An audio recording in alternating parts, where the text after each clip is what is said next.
It was just another stormy night when I walked into the boardroom. Just another night where the weight of legacy and expectation hung like an anchor around my chest. But on that night, I made a decision. This wasn't just a career choice or another business gamble. This was a reckoning. "Are you sure about this, Matthew?" my best friend Jack asked me. His words cut through the tension that had been building between us for years. "You've got to let it go, man. It's war with your old man. It's tearing you apart." I stared out the window of the high-rise building in downtown Chicago. The city lights below flickered like a million fireflies, but what I saw wasn't beauty. It was an empire that had been built on the shoulders of expectations and familial duty. My father had built this empire from scratch, a ruthless corporate titan who made billions in real estate and construction, and there I was trying to breathe under the weight of his dreams for me. I was born into the Braveridge family, a name synonymous with power and influence. My father, Thomas Braveridge, was the man who transformed a small local construction firm into one of the largest real estate conglomerates in the world. He had skyscrapers named after him, his name whispered in boardrooms with the kind of reverence that only power can command. But in my eyes, he wasn't a hero. He was a man who'd given up everything for success. For that, he expected me to follow in his footsteps. I was never his perfect son, though. I wasn't polished like my older brother, Ryan. Ryan, with his impeccable hair, tailored suits, and silver tongue. Ryan, who could charm anyone, make them feel like the world revolved around them. Everyone adored him. Even my father did, naturally. And me? I was the one who always bucked the system, always the rebel in the family, the one who refused to walk the same path, even when it felt like the only one that would lead anywhere. I looked back at Jack, his concerned face a mirror of all the doubts I'd been carrying for years. "I've spent my entire life trying to be something I'm not, Jack.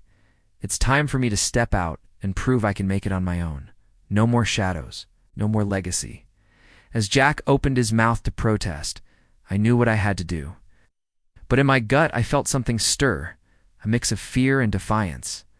This wasn't just about business anymore. This was personal. I grew up in the lap of luxury in Chicago, in a house that looked like it belonged in a magazine, but which felt more like a gilded cage than a home. My father's massive office overlooked Lake Michigan, a view as cold and sterile as his ambition. He was a towering man, his eyes always sharp and calculating. Every word he spoke delivered with the kind of gravitas that could crush your soul. My mother, Eleanor, was beautiful in her quiet way. A former actress, she had given up her career to stand beside my father, a silent partner in his empire.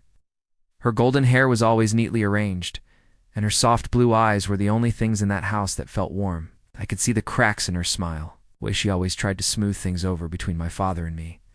She loved us both, but I knew she was helpless in the face of our conflict. Ryan, on the other hand, thrived in that world. He excelled at everything my father ever wanted: charming, ambitious, always the one who made deals work, who smiled just right when he needed to. When we were younger, I wanted to be like him. But as we grew older, I began to see the cracks in his mask too. Ryan wasn't perfect, and the more I tried to be myself, the more I realized how far apart we had become.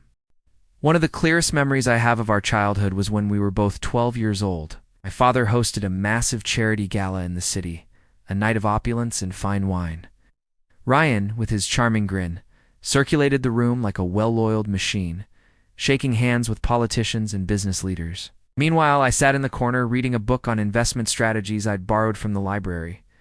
It wasn't glamorous, but it was real. My father had passed by and looked at me with utter disappointment. "Matthew, what are you doing here? You should be mingling. Don't you want to build something like I have?"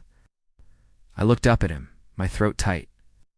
"I'm trying to learn, Dad. I'm trying to figure out what I can build on my own." He scoffed and walked away, leaving me with a suffocating sense of failure. As time passed, things only got worse. My high school years felt like an endless series of performances where I never quite fit in. I was always too blunt, too direct. I hated pretending to be someone I wasn't, and my father hated me for it.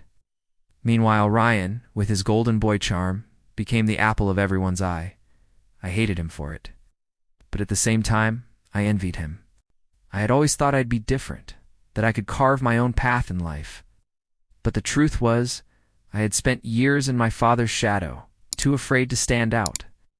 It wasn't until I left for college in New York that I realized how deep those scars went. I enrolled at Columbia University with the hope that I could finally escape the pull of my father's influence. But even there, I found myself unable to shake the need to prove something to my father, to myself, to the world. Ryan, meanwhile, had gone to Harvard, and as expected, he was thriving, building his own network of connections, rising to the top like it was second nature. But I didn't care. I had a different vision. My passion wasn't in construction or skyscrapers.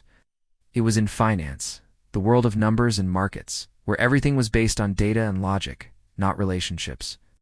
I started small, picking up odd jobs in finance, working late nights at a tiny investment firm while still attending classes.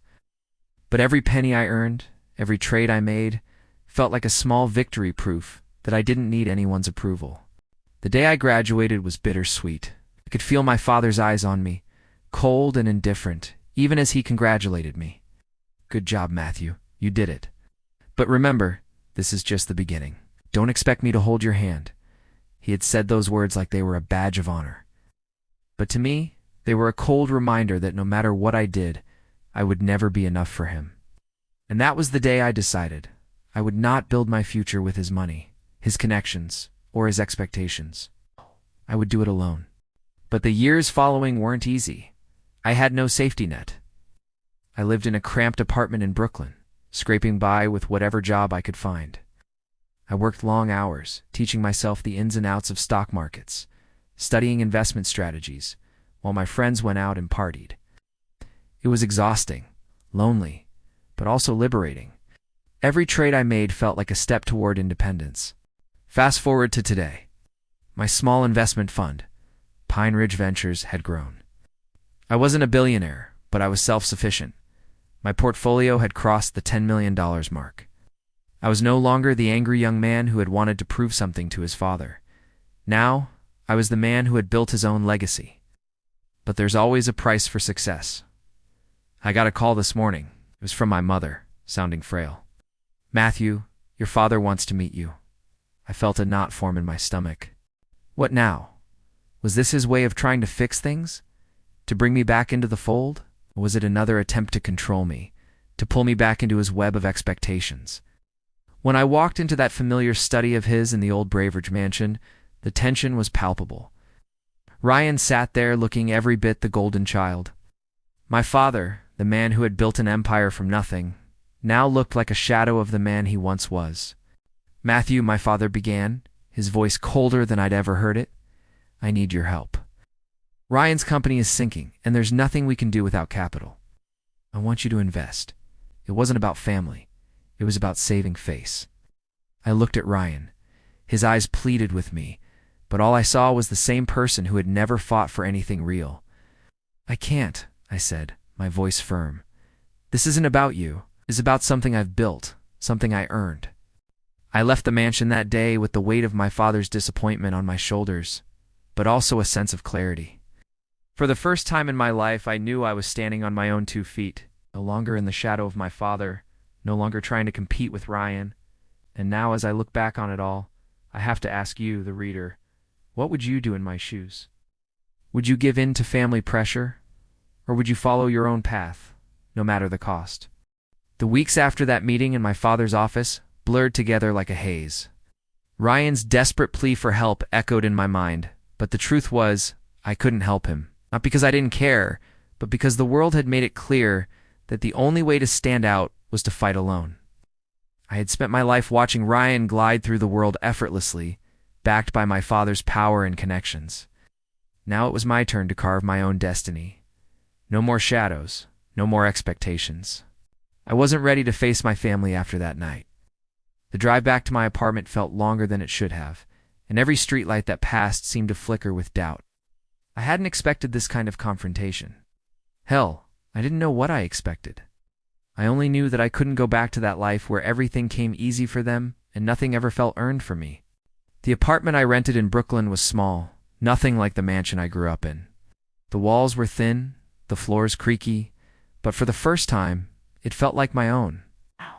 It wasn't glamorous, but it was real. It was mine. The mornings began with quiet reflection, a cup of black coffee and the hum of the city outside. I would sit at my small desk, my laptop open, studying market trends, charts, and financial reports. It felt like I was building something from the ground up, one trade, one investment at a time. And every day, I fought to convince myself I wasn't just a stubborn kid, that I was capable of succeeding on my own terms. But then, one evening, a call shattered the quiet hum of my life. It was my mother. "Matthew," she said, her voice soft and shaky, "you need to come home. Your father. He's not well." I could feel my heart tighten as she spoke. My father, the man who had always been a figure of unshakable strength and control, had finally cracked. After years of dominating everything around him, he was showing signs of weakness. I had heard rumors of his health deteriorating, but hearing it from her was different. There was fear in her voice. I fear that I hadn't heard since I was a child, and it rattled me. I hung up the phone and sat in silence for a moment. The decision was clear. I had avoided the family for months, but this was different. This was my father. And despite everything, despite the years of conflict, the pain, the rejection, he was still my father. The Braveridge mansion felt even colder than I remembered as I walked through its grandiose front doors. The marble floors were polished to a shine, the chandeliers above casting long shadows that seemed to whisper the family's history. Ryan was there, sitting in the same old chair he always sat in at family gatherings, his perfectly pressed suit almost as rigid as his smile. "You came," he said, his voice oddly devoid of his usual charm. He looked tired in a way I hadn't seen before. The boyish confidence that had always exuded from him was gone. In its place was a man who seemed to have lost his footing, a man who, despite all his success, was standing on shaky ground. I nodded, but I didn't offer any comforting words. I couldn't. I knew that no matter how hard I tried, nothing could bridge the gap that had formed between us. My father, as expected, was in his study. The familiar leather chair behind his desk looked more like a throne than ever, but now his back was hunched, and his face had lost the sharpness that once made him seem indestructible. He looked up as I entered the room, his eyes clouded with a mix of exhaustion and regret. "Matthew," he said softly, almost as if he were surprised to see me. His voice lacked its usual authority, and for the first time in my life, I felt like I was looking at a man, not a king. "I've been trying to hold this family together, trying to prove that we can be strong, but I failed. I've lost touch with what matters." The words hit harder than I expected. My father was never one for vulnerability. He was always the one who was right, the one who set the standards, and the one who never showed weakness. But here he was, admitting his failures to me as son, the one he'd always looked down on. Swallowed the lump in my throat, struggling to keep my composure. "You didn't fail, Dad. You just never understood what I needed." His eyes flickered, and for a moment, I thought I saw a trace of understanding. "I see that now. I need your help, Matthew. I don't have many people left who I can trust with the future of this company, of this family." The weight of his words hung in the air. I'd fought so hard to get away from his expectations, to make my own path. But now he was asking me to return to the very place I had left behind. It felt like a trap, and yet there was something in his eyes, something that made me question everything I thought I knew. I took a step forward, my heart pounding in my chest.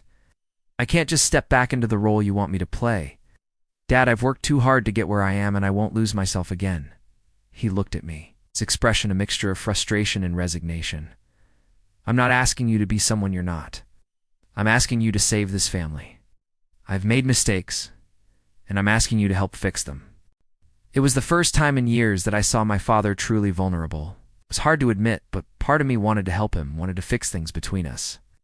But the other part of me, the part that had spent years building something of my own, resisted.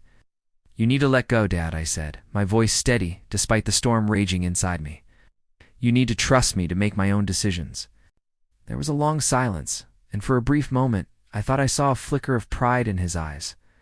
But it was quickly gone, replaced by something more familiar, the cold, calculating expression that had always defined him.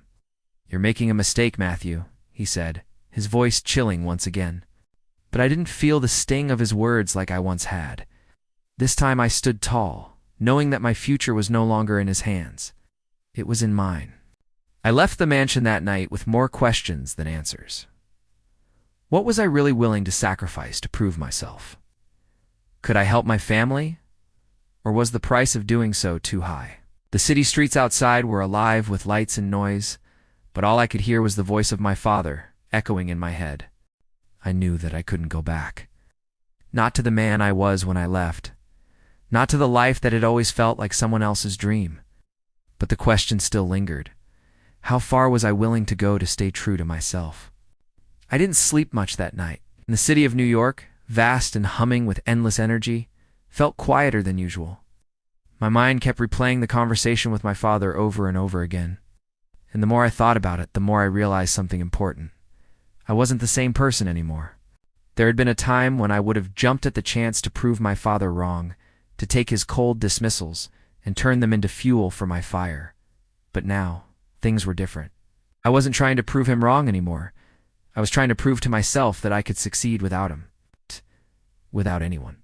The next few days passed in a blur of financial reports and investment meetings. I was immersed in the world of the stock market, treating everything I could get my hands on, analyzing companies and looking for patterns in the chaos. It wasn't glamorous, but it was my world. The markets were like a puzzle, and every piece I put together was a small victory.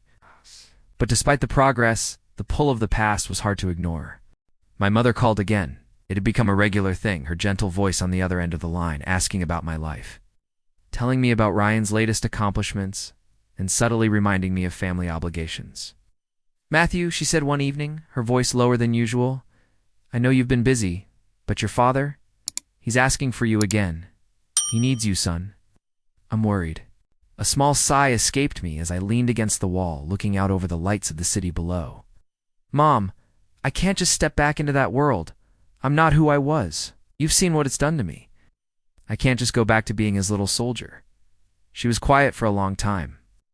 "I don't want you to go back to what you were. I just want you to understand that he's not as strong as he used to be. You're all he's got left."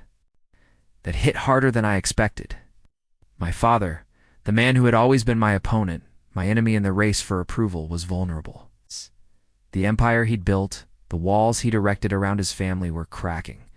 And I, his son, the one he'd dismissed, the one who had always fallen short of his expectations, was the one he was calling for now. The weight of it all started to feel unbearable. I didn't visit my father immediately. Instead, I threw myself into my work even more. I'd begun to make some headway with my fund, Pine Ridge Ventures. My portfolio had grown slowly but steadily. One of my investments, a tech startup focusing on sustainable energy, had begun to show promise. The idea of creating something that could make a difference beyond just financial gain had started to appeal to me more and more. In the quiet of my office, with its bare walls and minimalist decor, I found peace. But with peace came the quiet voice of doubt. Was I making a difference? Or was I just running away from everything I knew? It wasn't until I received a call from Ryan that I finally returned home. His voice, normally confident and carefree, was cracked with desperation. "Matt, I don't know what to do anymore. The investors are pulling out. I've done everything to keep this company afloat, and now it's all falling apart. I need you. Need your help." There was a moment of silence between us. I knew what Ryan was asking for. He wasn't asking for advice or guidance. He was asking for the one thing he could never get on his own capital. I had watched him over the years, his charisma, his ability to charm anyone into believing in his vision. But all that had led him to this point, an empire built on connections, not substance. I could almost hear the echoes of my father's words from years ago. "It's not about what you know. It's about who you know." That wasn't my world. And now it seemed like Ryan was realizing that too. I let his words hang in the air, refusing to answer immediately. Instead, I stood by my window, looking out over the skyline, the lights reflecting in my eyes. "Why me, Ryan?" I finally asked. "You've always had Dad's support. You've always had everything you needed. Why now? Why ask me?" Ryan's voice trembled. "Because I know you. You're different, Matt. You don't have to rely on anyone. And I just need you. I don't know what else to do." It was a simple truth, one that hung between us like a rope, pulling me back to a place I didn't want to go. I thought of the years we spent apart, of the rivalry that had always simmered beneath the surface. But now, the rivalry seemed so small. I didn't want to hate him anymore. I didn't want to be bitter about the fact that he had always gotten the easy path. "I can't help you, Ryan," I said softly. "Not like you want me to. You need to stand on your own. You need to face this without Dad's help, without anyone's help." The conversation didn't end with any resolution. Ryan was silent for a long time, then muttered a quiet thanks anyway, before hanging up. The truth was, he had never needed me before. He had always had my father to fall back on, and now, with that safety net crumbling, he didn't know what to do. But as I stood there, looking out over the streets of the city, I realized something else. This wasn't just about Ryan. It was about me. It was about what kind of man I wanted to be. The next day, I went to visit my father. I didn't know what to expect, if he would lash out at me again, if I would finally get the apology I had longed for, or if we would just sit in silence, like two strangers who happened to share a name. I didn't expect the look in his eyes when I walked into his study. There was no anger, no coldness. Instead, there was a kind of quiet sadness, like a man who had come to terms with his flaws, and was now simply waiting for a reckoning. "You came," he said, almost surprised. "I didn't think you would." "I don't know why I'm here, honestly," I replied, taking a seat across from him. "I didn't think I'd ever come back to this house, let alone speak to you." He nodded, looking down at his hands for a moment before lifting his gaze to meet mine. "You've always been stubborn, but I'm sorry, Matthew. I didn't know how to be the father you needed. I didn't know how to love you in the way you deserved." I was stunned. My father, the man who had always acted like his world was perfect, was apologizing to me. I didn't know what to say. All these years of anger, of resentment, and suddenly, this. I've spent my life trying to build something, but I've lost sight of what really matters. I've alienated the only people who ever mattered. And now, I'm left with nothing but regrets. The silence stretched on. My father's words hung heavy between us. He wasn't asking for forgiveness. He wasn't asking me to fix anything. He was just being honest for the first time in his life. I stood up, looking out the window at the sprawling estate, at the life my father had built. "I can't help you rebuild this empire, Dad, but I'll help you in other ways. I'll help you find a way to be content with what you have." He didn't respond immediately, but I saw the faintest hint of relief in his eyes. It wasn't a resolution. It wasn't an end. But it was a start. That night, I sat by my window again, staring out into the vast expanse of the city. For the first time, I didn't feel the pressure to prove anything to anyone. The world was still chaotic, but I was beginning to see a clearer path ahead, one where I could choose who I wanted to be, and who I wanted to leave behind. But the question still lingered. What is success if it comes at the cost of everything you hold dear? And more importantly, how much of yourself are you willing to sacrifice for a future that might not even be yours? I woke up the next morning with an unsettling sense of clarity. For the first time in years, I didn't feel the heavy weight of expectation hanging over me. It wasn't that everything was magically fixed, but the silence between my father and me felt different now. There was an unspoken understanding between us. I wasn't going to follow his path, and he wasn't going to drag me back into it. But the question still lingered: what now? Ryan's company was still in freefall. But I couldn't shake the feeling that this wasn't just about money or business anymore. My brother, who had once seemed so untouchable, was now a fragile man, vulnerable in ways I hadn't expected. Oh, it hit me harder than I thought it would. As the days passed, I continued with Pine Ridge Ventures. Slowly, the fund began to grow. One of the startups we invested in, a sustainable energy company that had been struggling at first, started to make waves in the market. It was a victory, but one that didn't feel as sweet as I thought it would. The success felt like a quiet echo, and I couldn't help but wonder if I was just spinning in circles. I spent long nights in my apartment, running projections, analyzing data, always looking for the next big thing. I was chasing something, but what? Financial freedom? Validation? Oh, was I just running from the parts of myself I still didn't understand? That's when I got a call from my mother. Her voice was soft, almost fragile, and it hit me harder than I expected. "Matthew, your father, he's not doing well again. I'm scared. I don't think he has much time left." My heart clenched at her words. Despite everything, despite all the years of tension and bitterness, I couldn't ignore the truth. I was still my father's son. And no matter how hard I tried to deny it, there was a part of me that still cared. "I'll come home," I said, before I even had a chance to think about it. The drive back to the mansion felt different this time. The familiar stretch of road that had once been so daunting now seemed empty, as though it were leading me into an unknown future. As I passed the old house, I realized that no matter how much I tried to escape it, it was still part of who I was. I had left, but I would never be free of it. I arrived to find my father sitting by the large window in his study. The once imposing figure, who had always looked at the world with an air of control, was now frail, his hands shaking as he looked out at the garden. I stood in the doorway for a moment, unsure of what to say. He turned slowly and saw me. "You came," he said, his voice barely above a whisper. There was no anger, no condescension, just a man who had finally run out of pride. I nodded, my throat tight. "How are you, Dad?"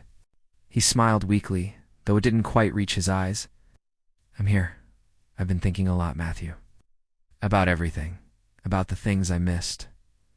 About the time I wasted. And most of all, about you." I swallowed hard, trying to keep my emotions in check. "You don't need to apologize, Dad. It's complicated."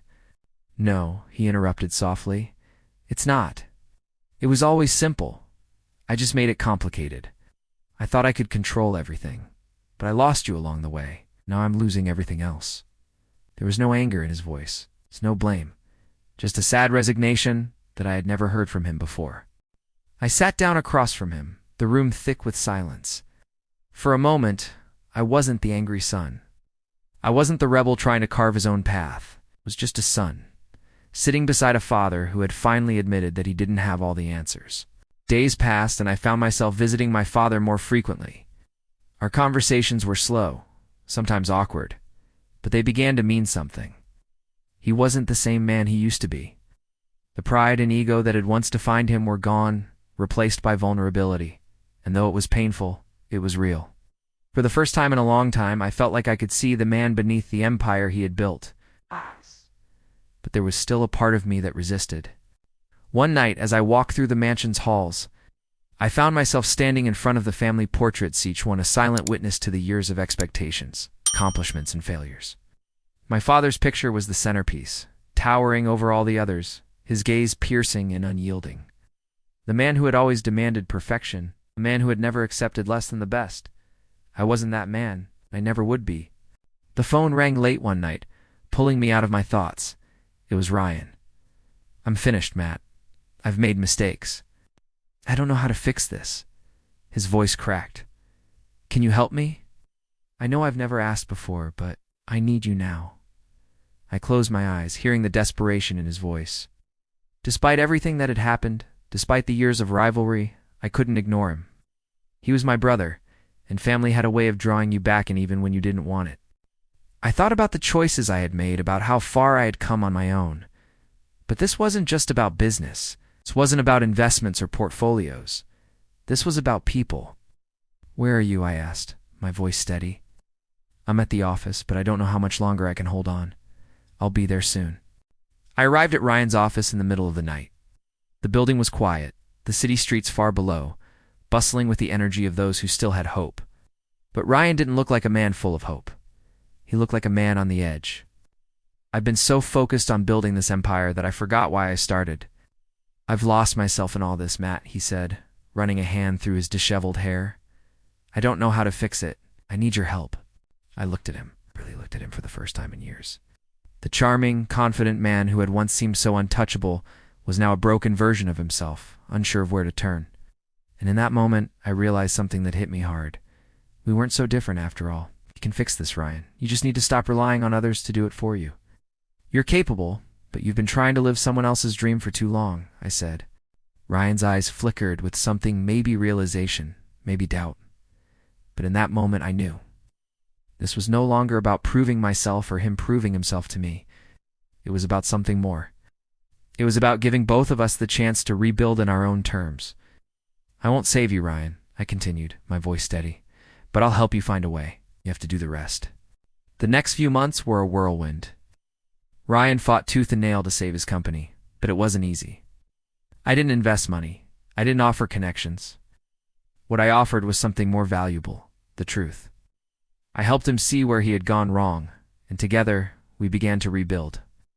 It wasn't about saving face anymore. It was about finding a new purpose. As I stood by the window of my apartment one quiet evening, looking out over the city, I realized that I had learned something important. Success was never the end game. It wasn't about beating my father, or surpassing Ryan, or even building an empire. It was about being true to myself, even when the world around me tried to tell me I couldn't be.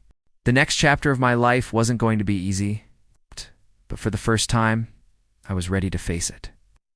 Not as the son of Thomas Braveridge, but as Matthew, the man who had finally learned how to stand on his own.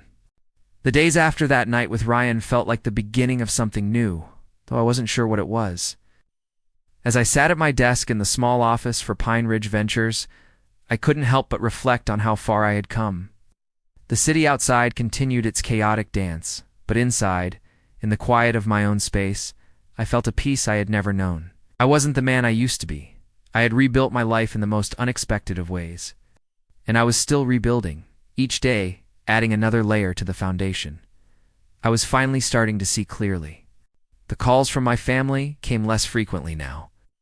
My mother, still the bridge between me and my father, would call to check in, to tell me about how my father was managing and about Ryan's progress. I was relieved that he was finally facing his demons, making hard decisions, and trying to become his own man. But there were days when I found myself staring at the phone, hesitating to pick up. I wasn't sure if I was ready to step fully back into the life I had left behind. The investment world was changing. The more I learned, the more I realized how much more I needed to grow.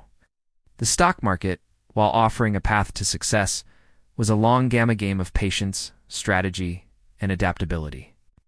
At times, the weight of what I had inherited, the responsibility of carrying on my grandfather's legacy, felt like too much, but I knew it was my path now.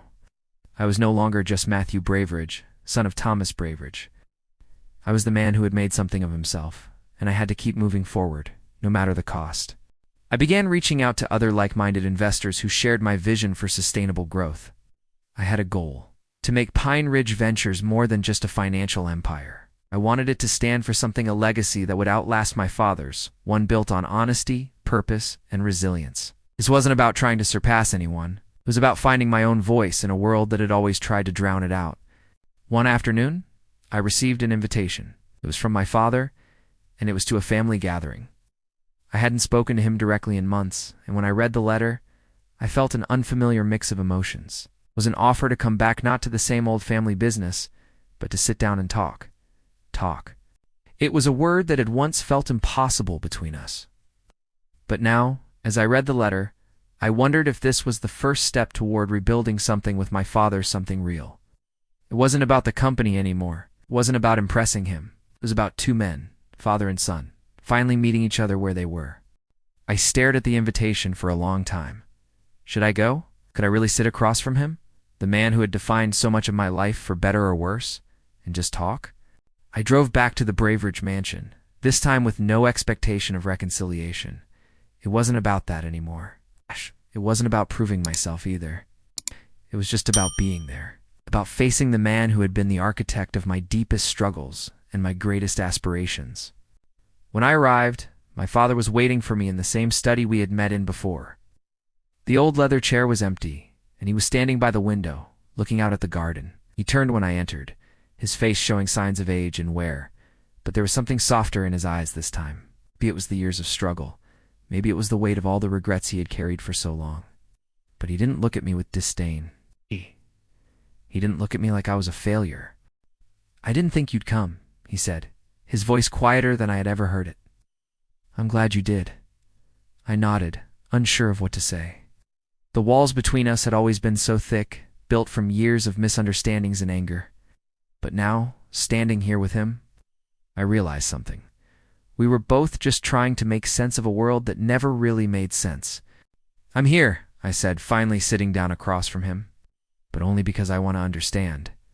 I don't want to keep fighting. I want to know who you really are, and I want you to know who I am. For once, just us." There was a long silence, but this time, it wasn't uncomfortable. It wasn't tense. It was real. After a moment, my father spoke again, his voice shaking ever so slightly. "I was wrong about you, Matthew. I never saw you for who you really were. I saw what I wanted you to be. And in doing that, I lost sight of the man you were becoming." The words hit me harder than I thought they would. For so many years, all I had wanted was validation. But now, hearing him say it, I realized it wasn't about getting his approval. It was about understanding each other as people, not as father and son trying to fit into predefined roles. "I don't need your approval anymore," I said quietly. I'm not the man you wanted me to be, but I am the man I chose to be, and I've earned that." He nodded, finally looking me in the eye with the kind of respect I hadn't felt in years. "I know, and I'm proud of you, Matthew. I should have told you that a long time ago." We sat in silence for a while, just two men who had spent years on opposite sides of a battle that no longer mattered. I realized then that it wasn't about reconciling with the past. It was about moving forward. The next few months were filled with a new sense of purpose.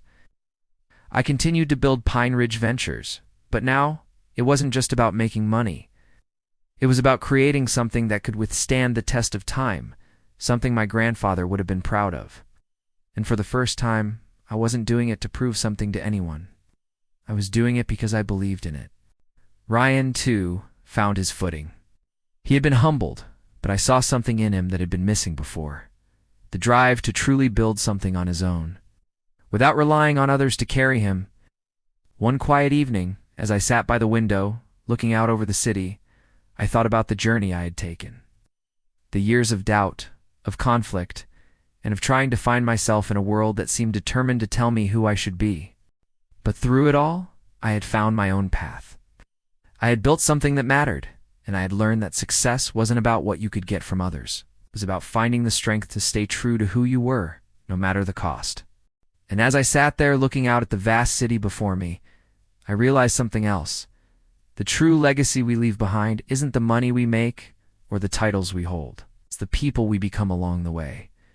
It had been almost a year since that conversation with my father. A year of quiet growth, of rebuilding, of letting go of what no longer served me. And in that time, I had finally started to understand the true meaning of legacy, not the kind built on power, wealth, or status, but the kind rooted in integrity, honesty, and the freedom to live life on your own terms. Pine Ridge Ventures was thriving. We had expanded our portfolio into more sustainable businesses, funded startups that were changing the world in small but significant ways. Our investors, though small in number, were fiercely loyal because they believed in what we stood for. It wasn't about the numbers on a balance sheet anymore. It was about the impact we were making and the trust we had earned along the way. One night after a long day of meetings, I found myself back at my apartment in Brooklyn, staring out the window. The city that had once felt so overwhelming now felt like home. I had made peace with the life I had built, here independent, driven, and still growing.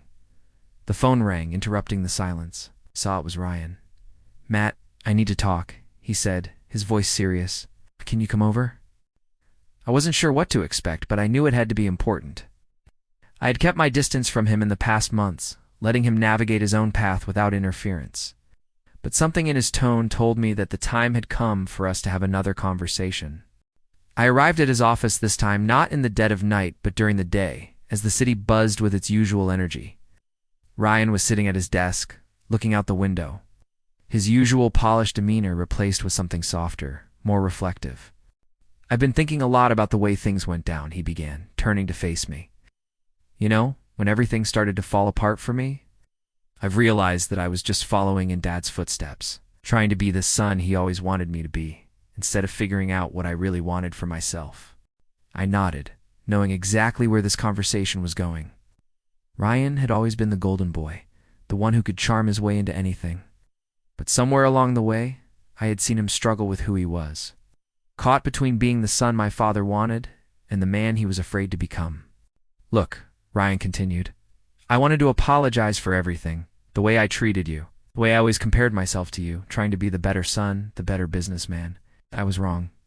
I stared at him, unsure of how to respond. For years, I had resented him, resented his easy path, his ability to get everything handed to him without effort. But now, looking at him in this moment of humility, I realized something.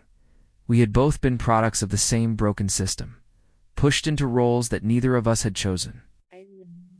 "I don't need an apology, Ryan," I said, my voice softer than I expected.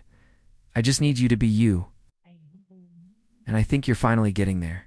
He smiled faintly, looking down at his hands. "I've been trying. It's not easy, you know. Dad's always had this vision of what a Braveridge man should be, and I think I've spent my whole life trying to live up to it. But now, I'm not sure that's who I am anymore." It was a revelation that I had hoped he would come to, but hearing him say it out loud was different. Ryan wasn't perfect, and neither was I, but that was okay. We were both on our own journeys, and for the first time in years, we were finally seeing eye to eye. "So, what now?" I asked, genuinely curious. He leaned back in his chair, running a hand through his hair. "I've started over. I'm focusing on my own business now, something small, but meaningful. I don't need Dad's money or connections anymore. I'm going to prove to myself that I can make it on my own. And Matt, I think I finally get why you left everything behind." I nodded, a quiet satisfaction settling in my chest. Ryan was finding his own way, and that was all I had ever wanted for him. We weren't the same people we had been a year ago, hell. We weren't the same people we had been yesterday, and that was okay. We had both learned the hard way that the only way to live authentically was to stop trying to live up to someone else's expectations. That evening after our conversation, I returned home and sat down to a quiet dinner in my apartment. The city hummed around me, but in the stillness of my small space, I felt the weight of everything that had led me to this point, the struggles, the triumphs, the losses, and the victories. I had made it. I wasn't wealthy in the way my father had wanted me to be. I wasn't a billionaire, or even a millionaire. But I had something far more valuable, the freedom to choose my own path. And that, to me, was worth more than all the money in the world. The phone rang again. It was my mother. "Matthew," she said softly, "I just wanted to tell you that your father, he's not doing well. His health is deteriorating faster than we thought." The news hit me harder than I expected. Despite everything, despite all the years of conflict, my father was still my father, and now it seemed like time was running out for him. "Where is he?" I asked, my voice shaking. "He's in the hospital. The doctors say there's not much they can do." I drove to the hospital that evening, the weight of what was happening sinking in with each mile. When I arrived, I found my father lying in bed, pale and frail, hooked up to machines that beeped softly in the background. The man who had once commanded entire boardrooms now seemed so small, so vulnerable. I sat down beside him, unsure of what to say. But before I could speak, he opened his eyes and looked at me. "You came," he whispered, a small smile tugging at his lips. "I didn't expect you to." "I'm here, Dad," I said, my voice catching in my throat. "I'm here." There was a long pause, and then he spoke again, his voice weak but clear. "I was wrong about you, Matthew. I pushed you too hard. I never saw you for who you were. I'm sorry." The words were simple, but they meant more than I could ever explain. My father had finally understood me, and in that moment I realized that it wasn't too late for us. There was nothing left to prove. He didn't need to apologize to me, but he had. And that in itself was the greatest gift he could have ever given me. We sat in silence for a while, just father and son. The man who had shaped so much of my life was finally at peace with the person I had become. A few days later, my father passed away. It wasn't unexpected, but it was still a loss. The man who had once been my greatest adversary was gone, leaving behind a legacy that wasn't just measured in dollars or power, but in the moments we had shared, however few they had been. In the days that followed, I found myself reflecting on everything I had learned over the years. My journey had been full of pain, of sacrifice, and of growth. But in the end, it wasn't about the legacy my father had built. It was about the one I would leave behind. Pine Ridge Ventures continued to grow, but it wasn't just about investments anymore. It was about the lives we touched, the changes we made, and the people we became. The future was uncertain, but one thing was clear: I was ready to face it. I had finally found my place in this world, and it was mine to build, not to inherit.